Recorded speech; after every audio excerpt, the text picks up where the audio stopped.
तो हेलो दोस्तों, आपका स्वागत है मेरे ऑफिशियल चैनल यस के लर्निंग पॉइंट पर। आज हम देखेंगे अर्धवार्षिक परीक्षा कक्षा 10 विज्ञान का पेपर है। ओमार सीट पर होगा दोस्तों। हमारा 20 बहुविकल्पी क्वेश्चन होंगे। देखिए, समय हमारे 3 घंटे होंगे। नोट में हमें दिया है क प्रश्न पत्र में 2 खंड अ एवं ब है। खंड अ में बहुविकल्पी प्रश्न तथा खंड ब में वर्णात्मक प्रश्न होंगे। यानी कि खंड अ में 20 बहुविकल्पी क्वेश्चन होंगे तथा खंड ब में वर्णात्मक प्रश्न हमें करने होंगे। ख में हमारा दिया है प्रत्येक खंड 3 उपखंडों क ख ग में विभाजित होगा। यानी कि जो 3 खंड दिए रहेंगे क ख ग में विभाजित रहेंगे। ग दिया है हमारा बहुविकल्पीय प्रश्नों के उत्तर ओमार सीट पर तथा वर्णात्मक प्रश्नों के उत्तर उत्तर पुस्तिका में देना है। यानी कि जो हमें 20 ओमार क्वेश्चन देना है, PYQ क्वेश्चन देना है हमें, वो हमें ओमार सीट पर देना है तथा वर्णात्मक प्रश्न जो है उसे उत्तर पुस्तिका में देना है। खंड अ दिया है बहुविकल्पी प्रश्न उपखंड क। चलिए दोस्तों, अब हमें अपने बहुविकल्पी क्वेश्चन पर चलते हैं। पहला क्वेश्चन हमारा दिया है समतल दर्पण की फोकस दूरी होती है। तो जो समतल दर्पण की फोकस दूरी होती है वो अनंत होती है। ऑप्शन ब सही हो जाएगा। दूसरा क्वेश्चन दिया है एक उत्तल लेंस की फोकस दूरी 25 सेमी है तो इसकी क्षमता क्या होगी। तो इसकी क्षमता हो जाएगी 4 डायोप्टर हो जाएगा। तीसरा क्वेश्चन दिया है किस दर्पण में वस्तु का प्रतिबिंब सदैव वस्तु से छोटा, सीधा व काल्पनिक बनता है। तो उत्तल दर्पण में हमारा जो प्रतिबिंब बनता है वस्तु से सदैव छोटा बनता है तथा सीधा बनता है। और चौथा क्वेश्चन दोस्तों दिया है चंद्रमा से देखने पर आकाश दिखाई देता है। तो चंद्रमा पे से हम अगर आकाश को देखते हैं तो आकाश हमारा काला दिखाई देता है। तो ये किस लिए दिखाई देता है? तो क्योंकि हमारे आकाश पर किसी भी प्रकार का वायुमंडल नहीं है, इसीलिए हमें आकाश काला दिखाई देता है दोस्तों।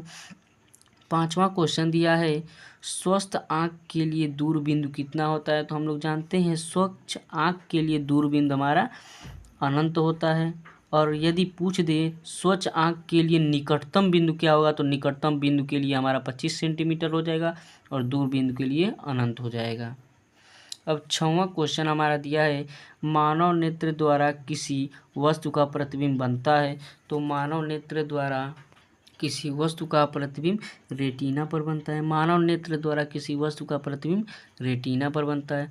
7वां क्वेश्चन दिया है कांच का अपवर्तनांक न्यूनतम होता है। तो कांच का अपवर्तनांक न्यूनतम लाल रंग के लिए न्यूनतम होता है तथा बैंगनी रंग के लिए अधिकतम होता है दोस्तों। 8वां क्वेश्चन हमारा दिया है ये हमारा बायो का क्वेश्चन है। खंड ख दिया है, बायो का है, बायोलॉजी का। अब हमारा 8वां क्वेश्चन दिया है श्वसन में हमारे शरीर में किस मुख्य पदार्थ का ऑक्सीकरण होता है। तो जो ग्लूकोज होता है उसका ऑक्सीकरण होता है। ग्लूकोज का सूत्र C6H6OH होता है, O6 होता है। ग्लूकोज का सूत्र दोस्तों ये हमारा 12 होता है। अब सी लिख देते हैं C6H12O6 होता है ग्लूकोज का सूत्र। देखिए हमारा 9वां क्वेश्चन दिया है वसा युक्त खाद्य पदार्थों को विकृत गंधिका से बचाने के लिए मुख्यतः किस गैस का प्रयोग किया जाता है। तो विकृत गंधिका का दोस्तों मतलब होता है कि किसी वस्तु का नष्ट हो जाना या खराब हो जाना। मान लीजिए कोई वस्तु होता है जो कई दिन हो जाता है, 2 दिन 3 दिन बाद हो जाता है, तो उसे खाने में मज़ा नहीं आता है, वो जिसे कहते हैं भाषा में अरुआ जाता है, वैसे ही उसमें विकृत गंधिका कहा जाता है साइंस में। तो वो हो जाएगा नाइट्रोजन। इसीलिए चिप्स की जो थैली होती है या चिप्स का पैकेट होता है उसमें नाइट्रोजन गैस भरा जाता है। तो हमारा आंसर 2 हो जाएगा, नाइट्रोजन। 10वां क्वेश्चन दिया है संगमरमर पत्थर में उपस्थित रासायनिक पदार्थ का सूत्र है। तो जो संगमरमर होता है हमारा CaCO3 होता है, इसे संगमरमर भी कहते हैं। चूना पत्थर भी इसे ही कहते हैं दोस्तों। तो 11वां क्वेश्चन हमारा दिया है कार्बन की संयोजकता कितनी होती है।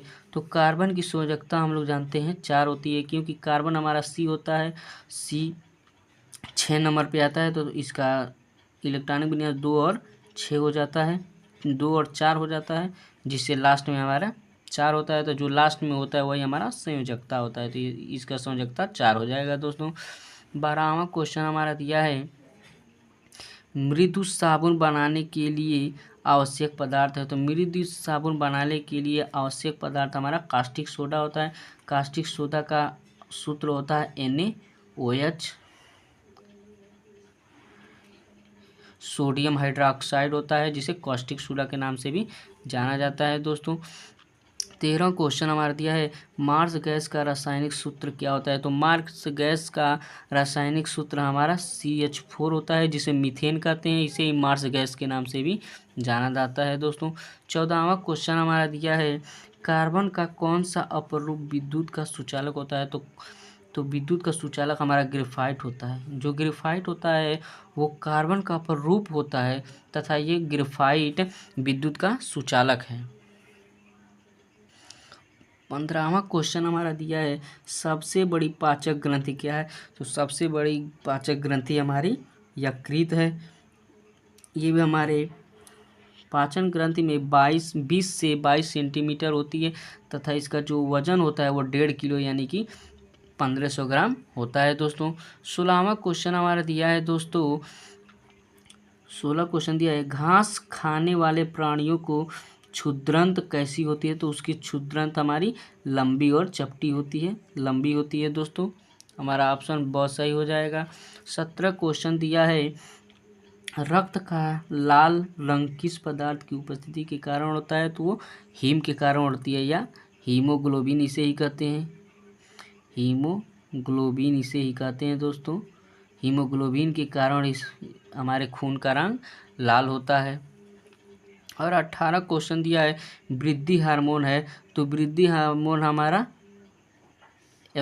FSH हो जाएगा दोस्तों।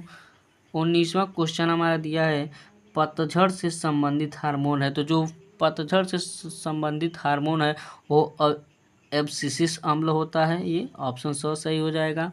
20वां क्वेश्चन दिया है मनुष्य के अग्नाशय में निर्मित होता है। तो मनुष्य के अग्नाशय में इंसुलिन होता है, इसे यही निर्मित होता है। यदि हमारे अग्नाशय में ये जो निर्मित इंसुलिन होता है, ये इंसुलिन निर्मित न हो तो हम शुगर के मरीज हो जाएंगे। इसकी कमी से हमें मधुमेह रोग हो जाता है, मधुमेह रोग हो जाता है दोस्तों। इंसुलिन की कमी से मधुमेह रोग हो जाता है।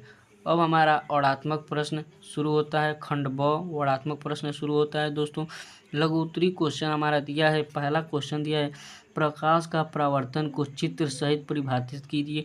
यानी कि प्रकाश का जो परावर्तन है होता है उसे चित्र सहित परिभाषित करना है। दूसरा दिया है कोई 4.0 सेमी आकार की वस्तु किसी 15 सेमी फोकस दूरी के अवतल दर्पण से 25 सेमी दूर रखी है। दर्पण से कितनी दूरी पर किसी पर्दे को रखा जाए कि स्पष्ट प्रतिबिंब प्राप्त हो। प्रतिबिंब की प्रकृति तथा आकार बताइए। तीसरा क्वेश्चन दिया है दूरदृष्टि दोष से पीड़ित एक व्यक्ति कम से कम 50 सेमी की दूरी तक देख सकता है। उस व्यक्ति के दृष्टि दोष निवारण हेतु चश्मे में किस क्षमता का लेंस प्रयुक्त करना होगा। स्पष्ट दृष्टि की न्यूनतम दूरी 25 सेंटीमीटर होनी चाहिए। तो अब हमारा दीर्घ उत्तरी क्वेश्चन दोस्तों दिया है वर्णात्मक प्रश्न में। इसमें से केवल एक ही प्रश्न हमें हल करने होंगे। 2 क्वेश्चन दिया रहेगा, उसमें से एक ही क्वेश्चन हमें हल करना रहेगा। तो पहला कह रहा है हमारा क्वेश्चन कह रहा है मानव नेत्र के भागों का सचित्र वर्णन कीजिए। यानी कि जो मानव नेत्र होता है उसके सचित्र वर्णन करना है। दिया है एक प्रिज्म का कोण 60 डिग्री तथा अल्पतम विचलन कोण 38 डिग्री है। प्रिज्म के पदार्थ का अपवर्तनांक ज्ञात कीजिए। हमें इसी सूत्र को लगाएंगे तो हमारा आंसर आ जाएगा दोस्तों। अब हमारा लघु उत्तरी क्वेश्चन कह रहा है, लघु उत्तरी क्वेश्चन हमारा कह रहा है बायोलॉजी का जो लघु उत्तरी क्वेश्चन है वो कह रहा है 5वां क्वेश्चन हमारा कह रहा है द्विविस्थापन द्विविस्थापन अभिक्रिया को उदाहरण सहित समझाइए। जो द्विविस्थापन उदाहरण द्विविस्थापन अभिक्रिया जो होता है उसे उदाहरण सहित दर्शाना है दोस्तों। 6वां क्वेश्चन हमारा कह रहा है सिल्वर क्लोराइड को सूर्य के प्रकाश में रखने पर क्या होता है। जो सिल्वर क्लोराइड यानी कि AgCl होता है उसे सूर्य के प्रकाश में रख दें तो क्या होगा दोस्तों।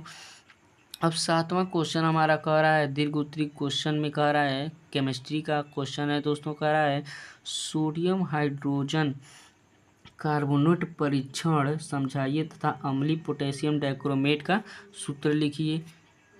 अब 8वां में कह रहा है दोस्तों क्या होता है जब केवल रासायनिक समीकरण लिखना है, यानी कि इसका केवल रासायनिक समीकरण लिखना है। और कह रहा है एथिल एसीटेट को कास्टिक सोडा के साथ गर्म किया जाता है, गन्ने के रस का किण्वन किया जाता है। 100 कह रहा है लेड नाइट्रेट के जलीय विलयन में पोटेशियम आयोडाइड के जलीय विलयन को मिलाया जाता है। अब गौ क्वेश्चन हमारा आ रहा है, ये भी बायो का क्वेश्चन है। लघु उत्तरी क्वेश्चन में कह रहा है 8वां क्वेश्चन रुधिर प्लेटलेट्स पर टिप्पणी लिखिए। 9वां कह रहा है स्वयंपोषी पोषण तथा विषमपोषी पोषण में अंतर लिखिए। 4-4 नंबर के हमारे क्वेश्चन होंगे दोस्तों। 10वां क्वेश्चन कह रहा है वृक्क के 5 प्रमुख कार्य लिखिए। उसके बाद हमारा दीर्घ उत्तरी प्रश्न कह रहा है मनुष्य के हृदय की बाह्य संरचना का नामांकित चित्र बनाइए। और 8वां में कह रहा है न्यूरॉन की संरचना बनाएं तथा इसके कार्यों का वर्णन करें। तो जय हिंद दोस्तों, मिलते हैं अगले वीडियो में। यदि आपको वीडियो अच्छा लगे तो चैनल को सब्सक्राइब करें तथा वीडियो को लाइक करें। यदि आप चाहते हैं ऐसे ही पेपर को सॉल्व कराया जाए तो चैनल को सब्सक्राइब करें